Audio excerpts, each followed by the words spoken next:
Segunda de Pedro, capítulo 1, versículo 3 al 7. Como todas las cosas que pertenecen a la vida y a la piedad nos han sido dadas por su divino poder, mediante el conocimiento de aquel que nos llamó por su gloria y excelencia, por medio de las cuales nos ha dado preciosas y grandísimas promesas, para que por ellas llegaseis a ser participantes de la naturaleza divina, habiendo huido de la corrupción que hay en el mundo a causa de la concupiscencia, vosotros también, poniendo toda diligencia por esto mismo, añadid a vuestra fe virtud, a la virtud conocimiento, al conocimiento dominio propio, al dominio propio paciencia, a la paciencia piedad, a la piedad afecto fraternal, y al afecto fraternal amor, y al afecto fraternal amor. ¿Qué nos ha dado Dios? Hablábamos el otro día, ¿no? La Biblia dice que Dios nos ha dado nos ha dado preciosas y grandísimas promesas, ¿no? Aparte de eso, nos ha hecho partícipes de su naturaleza divina. Es decir, lo que Dios nos da siempre es algo excelente, algo bueno, de primera calidad. Decíamos, Dios no anda con chapuzas, Dios no anda con mediocridades, no. Él todo lo que nos da siempre es lo mejor.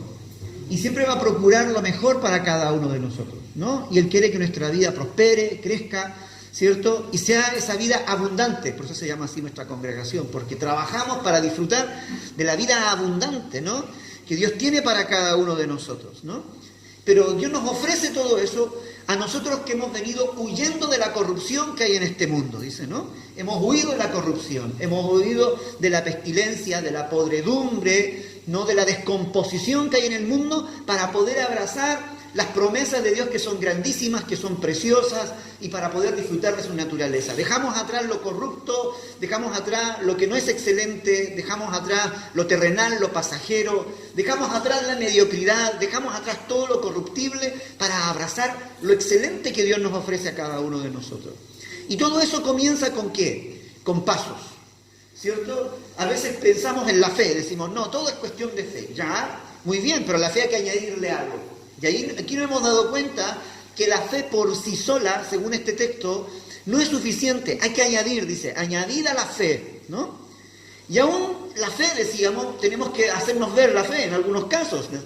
Porque si decimos que tenemos fe, pero dudamos, si decimos que tenemos fe, pero no obedecemos, ¿no? Simplemente es una ilusión, simplemente es un enamoramiento, un sentimiento pasajero, liviano, sin raíces.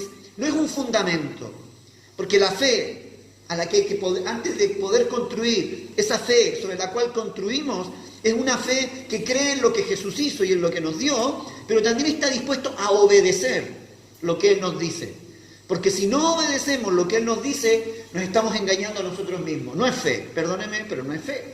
Entonces, esta fe apunta en esas dos dimensiones. Creer lo que Él nos ha dado, pero luego experimentar, ponerlo en práctica lo que Él nos ha hablado, lo que Él es para nuestras vidas. Y esa es la base sobre la cual tenemos que construir, creyendo lo que Él hizo, creyendo en sus promesas, creyendo que realmente lo que Él tiene para nosotros es lo mejor, lo excelente, lo precioso, que todo lo que Él ha hecho es más que suficiente para nuestra vida, pero luego también la actitud de siervo, ¿no? Jesús no solamente es nuestro Salvador, Él quiere ser nuestro Señor, quiere ser nuestro amo, quiere controlar y dirigir nuestra vida. En el reino de los cielos no existe la anarquía, ¿no? En el reino de los cielos no existe yo hago lo que quiero, no. Eso no es fe. Hay mucha gente que abraza a Cristo y dice, vale, yo sí creo en Dios, pero quiero vivir a mi manera. Eso no es fe, eso no es la fe de la cual nos habla la Biblia. La fe de la cual nos habla la Biblia es la que acepta a Jesús como Salvador, pero también lo acepta como Señor. Se dispone, se rinde. El apóstol Pablo, cuando se miraba al espejo, decía, yo soy un siervo de Dios, decía, ¿no? No ese siervo altivo que algunos hablan por ahí, yo soy siervo de Dios por su misericordia, pero lo que menos hacen es servir, se sirven, ¿no? Lo hablan como un estatus, no. Él cuando habla de siervo, él decía, yo soy un siervo de Dios, decía Pablo, pero él se imaginaba esos esclavos de galera, ¿no? Esos esclavos que estaban remando, los uperetes, ¿no? A veces también se miraba como un dulos, o doulos, dicen algunos, ¿no? Esos administradores de las cosas de Dios, pero entendía que su vida estaba al servicio del Señor. Entonces no basta solo con creer, hay que servir a Dios, hay que servirle como un esclavo, hay que servirle tal vez como un administrador, pero tenemos que actuar de acuerdo a lo que Él tiene para nosotros.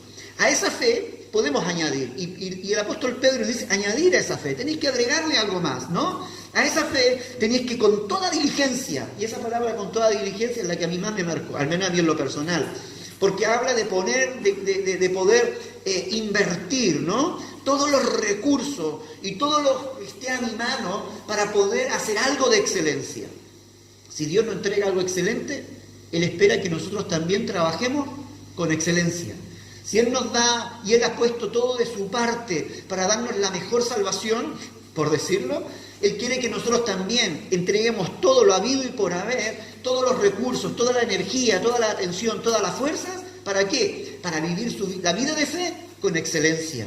Entonces esa diligencia tiene que ver eso, apunta hacia la excelencia, ¿no? De entregar lo mejor. Y a esta fe tenemos que añadirle esa virtud.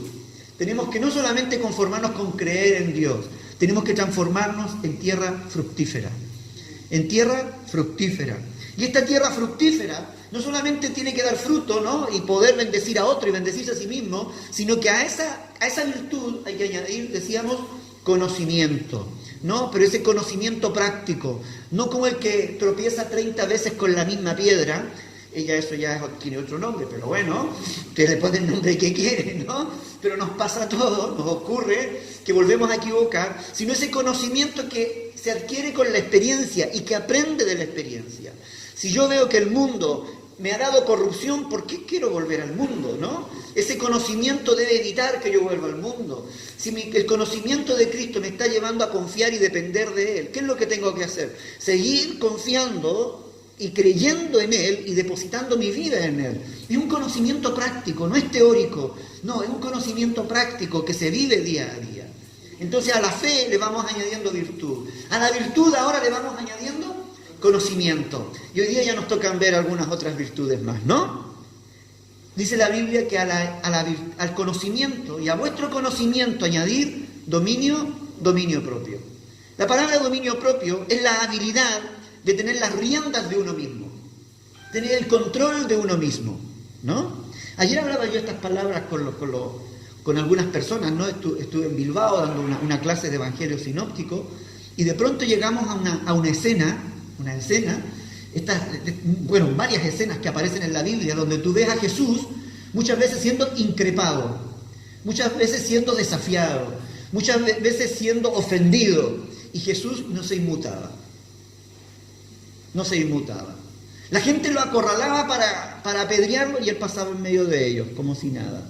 La gente lo buscaba para confrontarlo y él huía, dice la Biblia. Él huía, se escondía, se apartaba de ellos, los dejaba hablando solo. Yo le decía, ¿por qué Jesús lo hacía? ¿Qué buscaba Jesús con todo esto? ¿Qué buscaba? ¿Evitar la confrontación? ¿Era porque era un cobardico y no se atrevía a ponerles cara? ¿Por qué lo hacía Jesús? Y una de las conclusiones a las que llegaba, algunos me decían, porque Jesús era manso, porque Jesús quería entregar amor, porque Jesús decía no a la violencia. Bueno, todo eso está bien, también está bien. Pero una de las claves y uno de los aspectos que yo veo en la vida de Jesús es el control sobre las circunstancias y sobre las situaciones. Jesús nunca perdió el control de la situación. Jesús nunca perdió el control de sí mismo y también de lo que le rodeaba, de lo que estaba a su alrededor. La gente y el medio, el sistema religioso, aún los demonios y el aspecto espiritual, todos buscaban que él perdiera el control de sí mismo. Vamos a partir por allí, el control de sí mismo. Que perdiera el carácter, que perdiera los papeles, que saliera de sus casillas, que tuviese un arrebato. Alguien me levantó la mano y dijo, pero Jesús se enojó, sacó el látigo y entró al templo, pero aún así estaba controlado. ¿O no? ¿Sí o no? Se enojó, pero no estaba cegado, no, aquí los mato, no, si hubiera querido los mata a todos, ¿no? Hace caer, como decían los discípulos, hagamos caer fuego del cielo sobre esto y que los consuma. Cálmate, le decía Jesús, no es para tanto, ¿no? Porque el espíritu de Cristo nunca es un espíritu destructivo, ¿no? Él no pierde los papeles. Él no es que ya se hastía, se cansa y actúa con violencia, actúa en base a que le han herido su amor propio, se ha sentido ofendido y de acuerdo a eso actúa, reacciona. Jesús no era una persona reactiva, ¿no? que reaccionaba de acuerdo al contexto y reaccionaba mal, sino que era una persona controlada de sí mismo. Controlaba sus palabras. Imagínense cuando lo estaban torturando. Dime quién eres, papá. Y ahí dice que enmudeció. y estaba callado mientras le torturaban antes de la cruz. Y de pronto por ahí dije, pero ya di, no eres el Hijo de Dios. Tú lo has dicho. Y guardó silencio. Nadie lograba manipularlo, nadie lograba presionarlo, nadie lograba controlarlo, ¿no? Para hacer que él hiciese algo indebido o que él perdiera el control de la situación. Jesús en la cruz del Calvario, si eres Hijo de Dios, bájate de la cruz, sálvate a ti mismo. Y ahí estaba Jesús, ¿no? Mirando a las multitudes, mirándolos a ellos, sin perder el control de la situación. Es decir, Jesús tenía control, tenía las riendas de sus emociones, tenía las riendas de sus pasiones, tenía la rienda de sus pensamientos, él tenía las riendas de su temperamento también, tenía las riendas de su vida. Y como él tenía las riendas, tenía el control de sí mismo, podía controlar lo que estaba a su alrededor. Nadie puede controlar lo que está a su alrededor si no tiene control de sí mismo. ¿Es así o no es así? Porque tú y yo somos los que, de alguna forma u otra, controlamos el ambiente. ¿Qué hace falta para que haya una discusión? Dos personas dispuestas a discutir. ¿Es así o no? Eso es normal. A menos que te guste discutir con la pared. Yo creo que es un poco extraño, ¿no? Tú, pared, que no te mueves, no sé. ¿Por qué me miras con el que si no te miro? No sé. Control de la situación.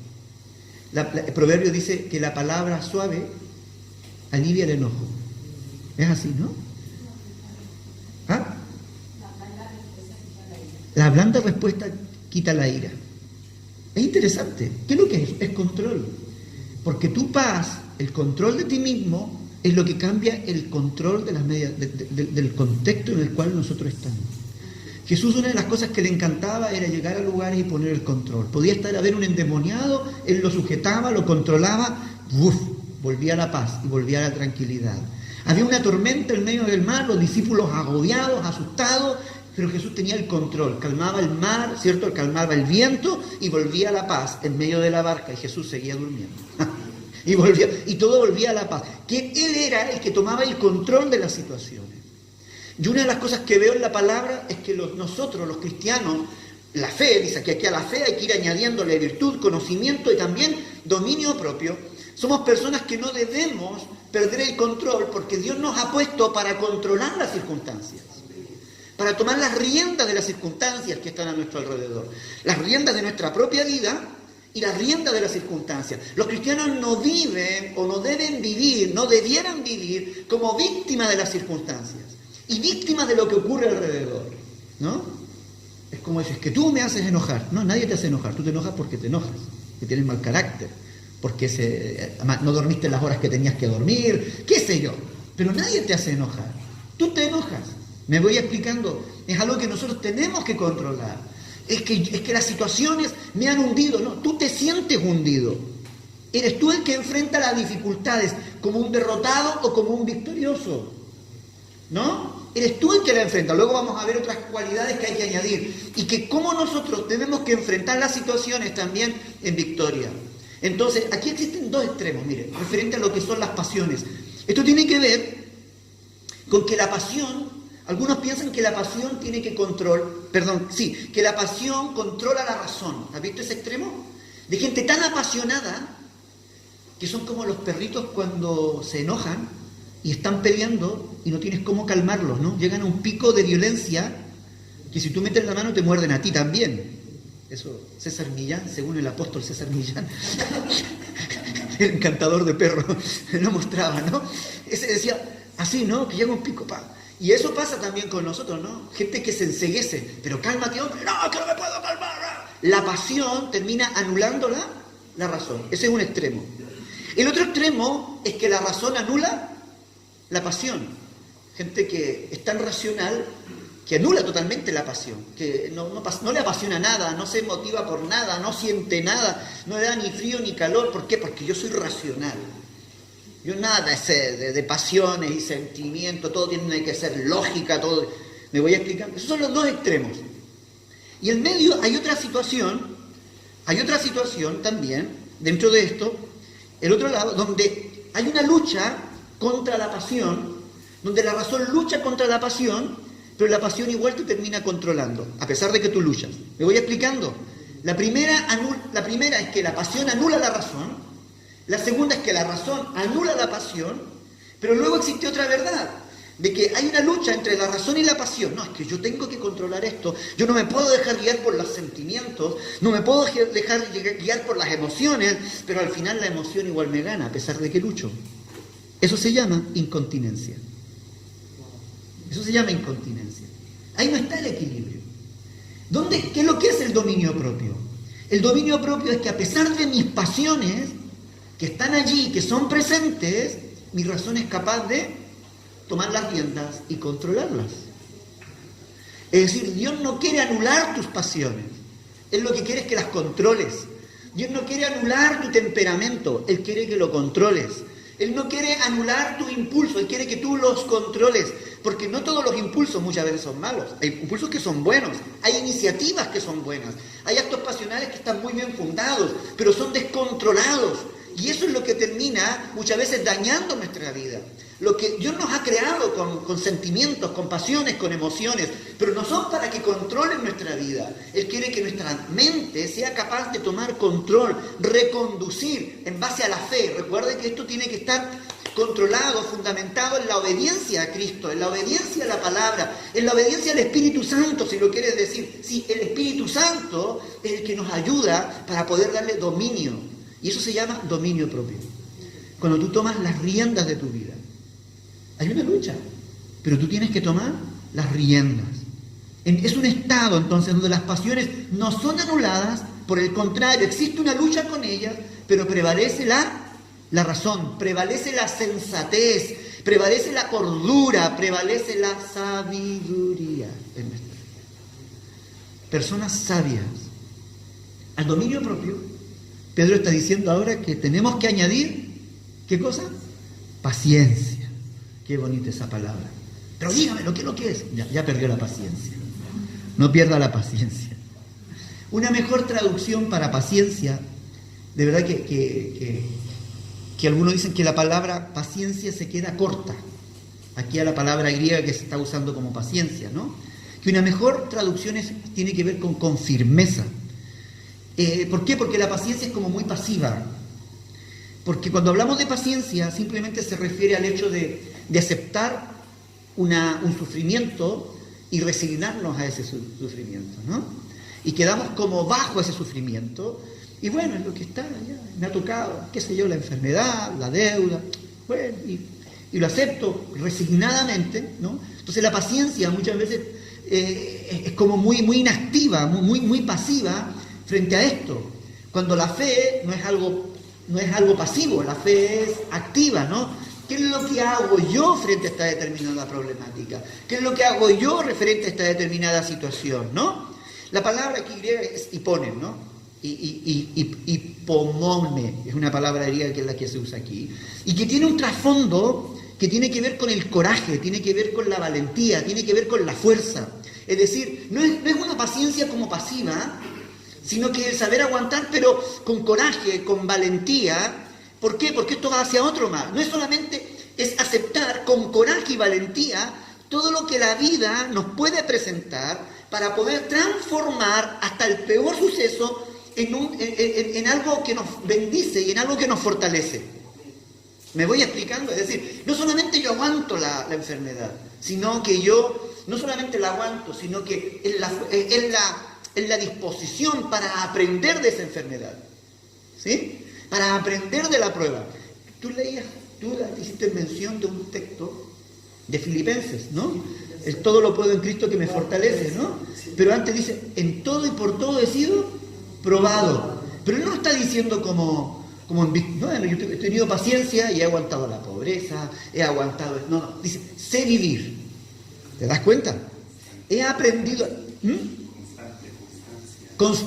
Constancia, pero siempre tirando el listón hacia arriba, no como alguien que se resigna y que es aplastado por las circunstancias y que resiste las circunstancias, ¿no? Es decir, tengo una problemática, bueno, tendré que vivir con ella. No.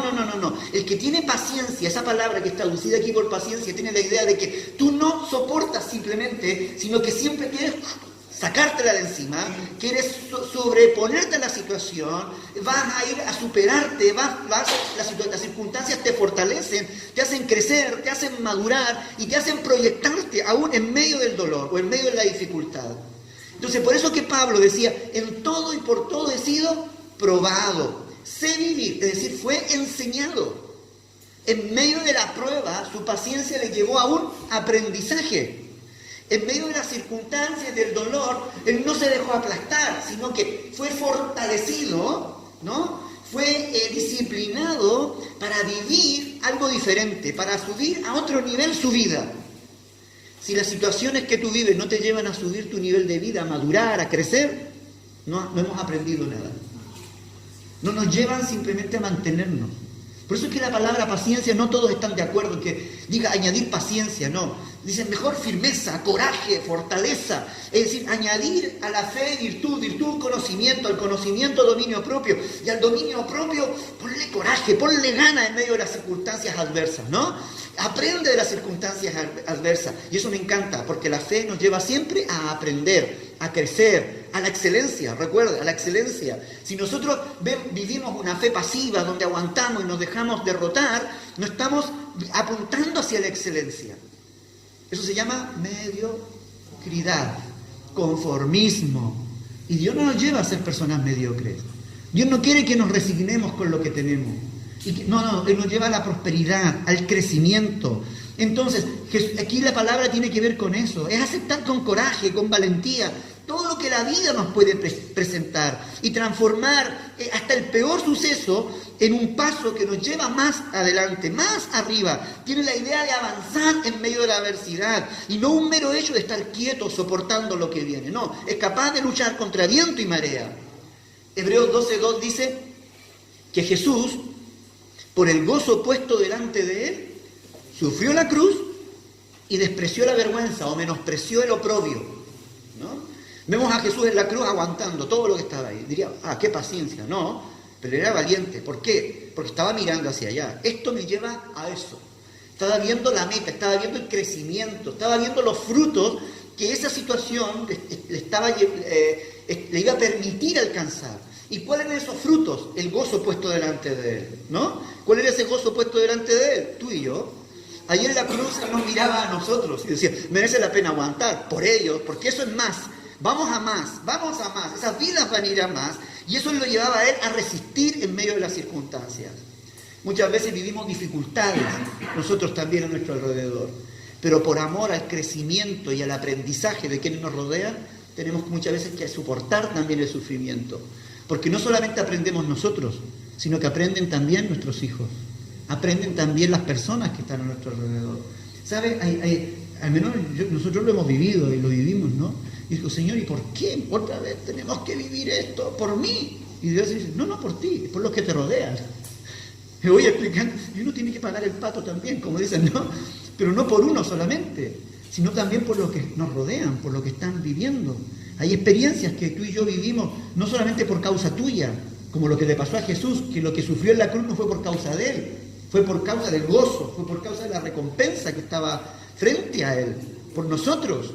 Entonces muchas de las cosas que tú y yo vivimos tienen un fruto también, tienen un resultado que va más allá de ti mismo, de tu crecimiento. Hay otros a tu alrededor, tus hijos, tu esposa, tu esposo, ¿no? Tu familia se ve beneficiada, se ve enriquecida o se ve inspirada muchas veces, ¿no? A nosotros nos inspira ese tipo de gente que vive esa fe, que a pesar de las circunstancias, logran despegar, logran avanzar, o en medio de la lucha y de las pruebas, siguen avanzando, siguen creciendo. Nos inspira. Dios lo provoca no solo por ti muchas veces, lo provoca también por otro. Ahora, a esta firmeza, ¿qué es lo que hay que añadirle? O a la paciencia, hay que añadirle piedad. Eusebio, ¿han escuchado el nombre Eusebio? Bueno, eso es la palabra griega para piedad. Eusebeía, muy parecida, ¿no? Es una palabra imposible de traducir, dicen algunos también.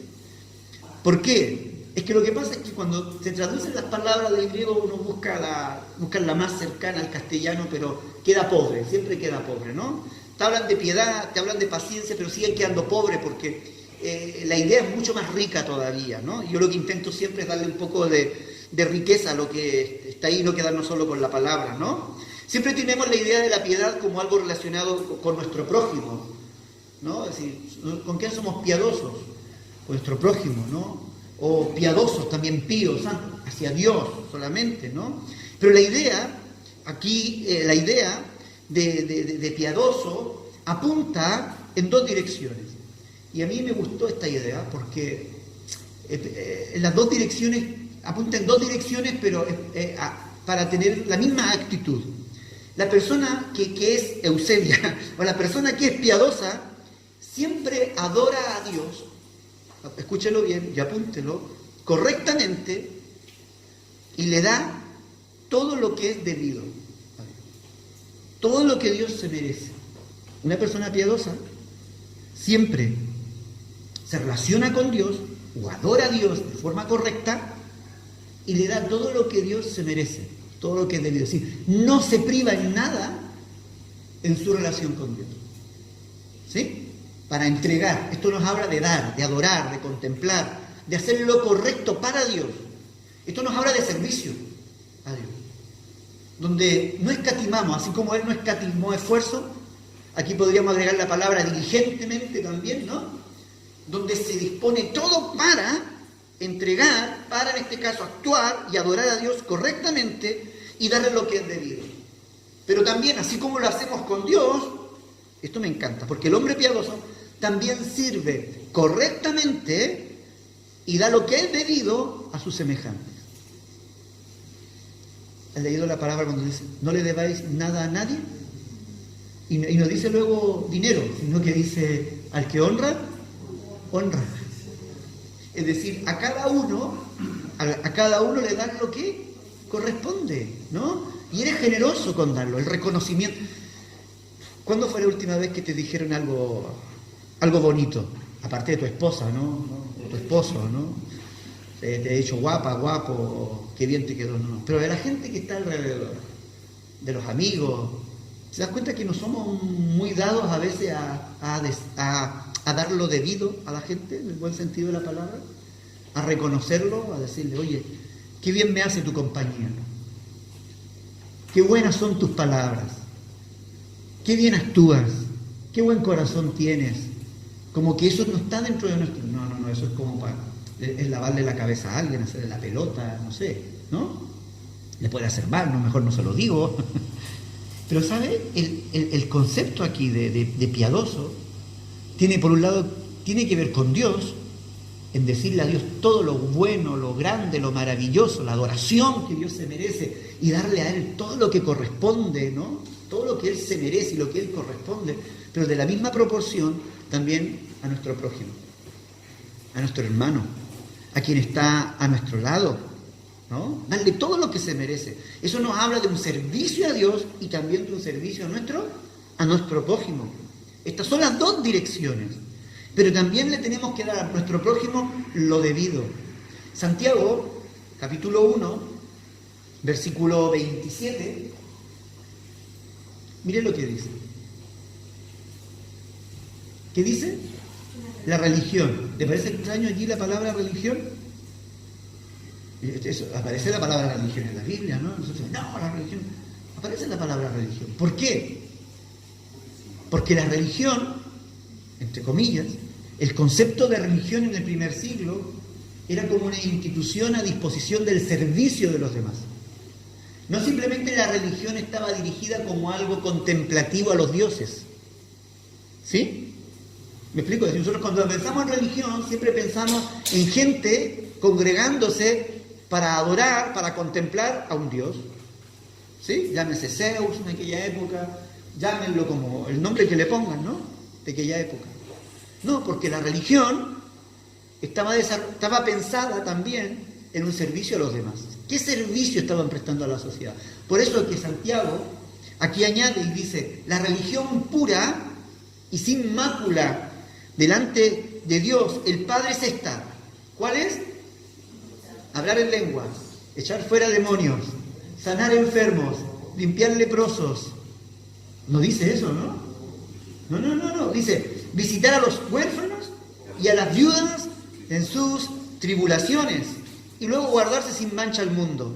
Se da cuenta que darle al prójimo todo lo que necesita y darle a Dios también, guardarse sin mancha, ¿no? Eso tiene que ver con Dios, la santidad, la vida de santidad. Pero el otro está hablando de darle también a la gente, a la viuda lo que necesita, al huérfano lo que necesita, a la persona necesitada, poder ayudarle, bendecirle. La piedad tiene que doble dirección a la vez. La doble dirección a la vez. Santiago 2, versículos 15 y 16. Dice, y si un hermano o una hermana, ya existía allí hermanos y hermanas, esto del lenguaje inclusivo, y si un hermano o una hermana están desnudos y desnudas y tienen necesidad del mantenimiento de cada día, y alguno de vosotros le dice, id en paz, calentaos y saciaos, pero no le das, ¿qué cosa? Ahí está la piedad. Dale las cosas que son necesarias. Dale las cosas que le son necesarias. En este caso para el cuerpo. Pero ¿qué necesita tu hermano? ¿Qué necesita tu prójimo? No solamente el hermano dentro. El otro día ya aprendimos que el todos involucraba a todos, no solamente dentro de la iglesia, ¿se acuerdan? Pero que tenemos que vivir en paz con todos. Y santidad y en santidad, porque sin santidad nadie verá a Dios. Pero tener paz con todos. El todo involucra a todos. Y esto no solamente tiene que ver con nuestros hermanos, con los que están aquí, sino con todos. ¿Qué es lo que hay que ver con ellos, no? ¿De qué aprovecha? Dice. Pero si no le das las cosas, no le dais las cosas necesarias para el cuerpo, ¿de qué aprovecha? ¿De qué vale que tú ores? ¿De qué vale que tú tengas buenas intenciones? ¿De qué vale si tú no le das lo necesario, las cosas necesarias? Y yo me quiero quedar con esta frase. Dar lo necesario. ¿Qué es lo que necesita? El hombre y la mujer piadosa están pensando siempre en lo que el otro necesita. Estás atento a la necesidad de los otros. Y no solamente, como decía hace un momento, no solamente el tema de espiritual. Necesita oración el hermano. Necesita oración la hermana. Está bien. Pero también, y no solamente tampoco en lo material, que el hermano a lo mejor necesita que uno haga una colecta o que le demos una ayuda o que le enchufemos por aquí o por allá, ¿no? Algún trabajo o algo, sino también la necesidad afectiva, ¿no? Qué bien nos hacen unas palabras de vez en cuando. Hermano, qué guapo está, aunque sea mentira, pero que hermano, qué guapo está. Hermano, hermano, que me gusta escucharte orar. Yo acostumbro a veces decirle eso a la gente, porque creo que nos hace bien a todos, ¿no?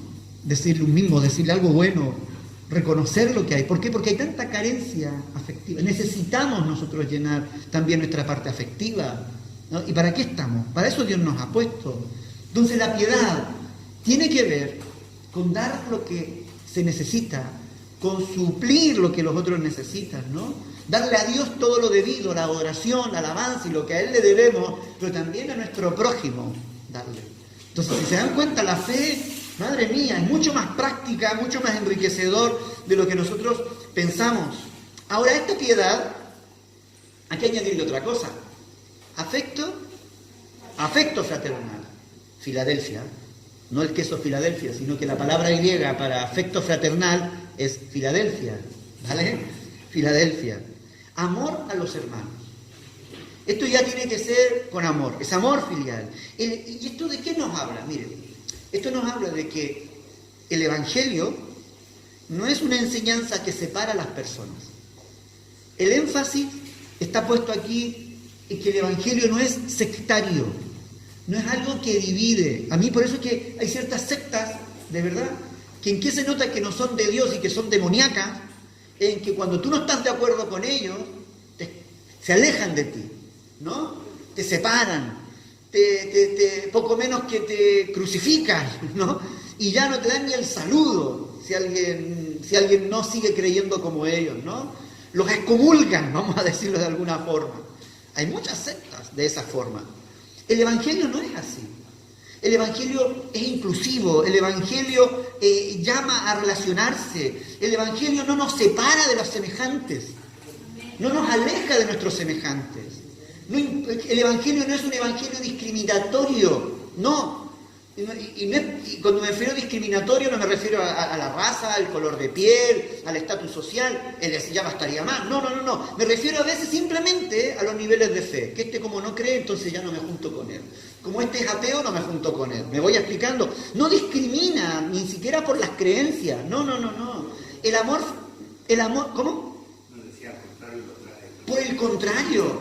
Por el contrario. Jesús, ¿con quién se juntó? ¿Con todos los creyentes? Jesús se relacionaba solo con los que pensaban como él. No, él no tenía ni un problema que una prostituta le lavara los pies. No tenía ni un problema en ir a comer con Simón, el fariseo, que era del otro bando, ¿no? Con los fariseos. Él no tenía problema de juntarse con gente que pensaba diferente, ¿no? Y que incluso reaccionaba de maneras diferentes. Yo digo, la frustración de Jesús cuando ya estaba a punto de morir y ve a Pedro cortándole la oreja al otro. Madre mía. Yo creo que esa fue una de las mayores frustraciones de Jesús, ver que 3 años no habían servido para nada con Pedro, ¿no? Que Pedro seguía pensando en cortar orejas, ¿no? Que actúan de manera diferente, que reaccionan, que a veces no dan los frutos que nosotros esperamos, los discriminamos, los abandonamos, nos olvidamos. Es decir, el Evangelio no separa, el amor fraternal está para incluir, el amor fraternal nos lleva a relacionarnos con los demás. Por el contrario, el Evangelio y el amor de Cristo fomenta la comunión y las relaciones humanas. Jesús, uno lo ve en la Biblia siempre comiendo, bebiendo, bebiendo, compartiendo con la gente. Pero Jesús tenía relación con las personas. Se juntaba con los que estaban allí. Iba a las comidas, ¿no? Iba a las bodas. Y si hacía falta vino, él ponía el vino. Ahí estaba Jesús. Madre mía, algún pentecostal extremista me escucharía, me mata, me excomulga, ¿no? Pero ahí estaba Jesús, poniendo lo que hacía falta, porque la comunión, el vino es sinónimo de comunión en la Biblia. Y Jesús dijo que incluso él era el vino nuevo, ¿no? Es el vino, ¿no? Es señal de comunión allí. Entonces Jesús, lejos de alejar las personas, o el Evangelio lejos de levantar barreras, por el contrario, fomenta la comunión y las relaciones humanas, donde las necesidades de nuestro prójimo se transforman en una preciosa carga también que nosotros debemos llevar los unos por los otros. ¿Sabe? Había una antigua creencia, o había habían algunos movimientos religiosos donde les molestaban las personas. Lo comentan por ahí algunos comentaristas, ¿no? Al punto de que, por ejemplo, no, yo no tengo tiempo para eso porque yo tengo que estar en la iglesia. Yo no tengo tiempo con tus problemas porque yo tengo otras cosas más importantes por las que orar y adorar a Dios. Entonces, como que todo lo que era fraternal, todo lo que eran los problemas y las cargas de los demás, molestaban. ¿Sí? Y hay mucha gente que piensa eso, ¿no? No me distraiga con esas tonterías que yo tengo que adorar a Dios. Tengo que decirle cosas bonitas a Dios. Jesús no está hablando, el amor fraternal toma las cargas del prójimo, las hace propias y nos lleva a la intercesión, nos lleva al clamor, ¿no? Nos lleva al compañerismo, también en oración a Dios. Entonces, coge las cargas de los demás, lo que dice la palabra, llevar los unos las cargas de los otros, ¿cierto? Cada uno llevará su propia carga, pero cada uno llevar los unos las cargas de los otros. El Evangelio nos empuja y nos fomenta a ser guarda de nuestro hermano. ¿Se recuerdan? ¿Dónde está tu hermano? Sí. La sangre de tu hermano clama a mí. Ya, pero yo... Caín, ¿no? El espíritu de Caín. No tiene nada que ver conmigo. El amor fraternal nos empuja a ser guarda de nuestro hermano. Nos motiva a sobrellevar lo uno las cargas de los otros. Y también que nos estimulemos al amor y a las buenas obras. Hebreos 10:24 dice, y consideraos unos a otros. No seamos desconsiderados los unos de los otros. Es diferente cuando uno lo nombra, ¿no? No seas un desconsiderado. Considera a tu hermano, ¿no? Considéralo. ¿Pero para qué? Para estimularlo. Anímalo. ¿Qué? ¿Estás decaído, hermano? ¿Qué te pasa? ¿Estás enfermo? ¿Qué está pasando? Estimúlalo al amor y a las buenas Obras. Hagamos piña. ¿Para qué? Para obras de amor, ¿cierto? Para buenas obras. Hagamos piña, nos ponemos de acuerdo, hermano. Te estimulo, te animo para que juntos podamos llevar adelante la obra del Señor, para que juntos manifestemos el amor de Cristo, para que juntos, ¿no?, trabajemos para el reino de los cielos. Estimularnos unos a otros y considerémonos unos a otros, tomémonos en cuenta. Entonces, a la piedad está bien ser piadosos, todo, pero ese amor fraternal nos habla de que la fe es una fe que integra, que mantiene también, ¿no? Y eso tenemos que irlo agregando. Y por último, y más importante de todo, y al afecto fraternal añadir amor. Culmina y sella. A mí me da la impresión de que todo este cúmulo de virtudes, donde yo el otro día le hablaba a alguien, parece un sándwich, ¿no? Comienzas con la fe y lo terminas con el amor. Y entre medio tienes virtud, conocimiento, dominio propio, afecto fraternal, paciencia, pero sí ellas con el amor. O también podemos decir que la fe y todas las virtudes las cubrimos, ¿no?, las sellamos y las encerramos dentro de lo que es el amor. Culmina con eso. El afecto fraternal es un afecto limitado. El amor fraternal es limitado porque es humano. Entonces Pedro dice, no, hasta aquí y ahora vamos a ver el paso grande, relevante. Culmina y sella la cumbre de toda esta enumeración con la mayor de las virtudes, con el amor. No basta con el afecto fraternal. Debemos amar como Dios amó. Este amor no dice eros, no dice filios, dice ágape. Es decir, está hablando del amor de Dios, el amor con el amor que solamente Dios sabe amar, que habla de su esencia, que habla de su naturaleza, que habla de lo que Dios es. Y Juan dice que si uno ha conocido a Dios y no ama a su hermano, es un mentiroso, porque Dios es amor, ¿no? Y está hablando de ese amor. Entonces lo que está hablando Pedro aquí es que nosotros tenemos que cubrirlo, tenemos que amar como Dios nos ama.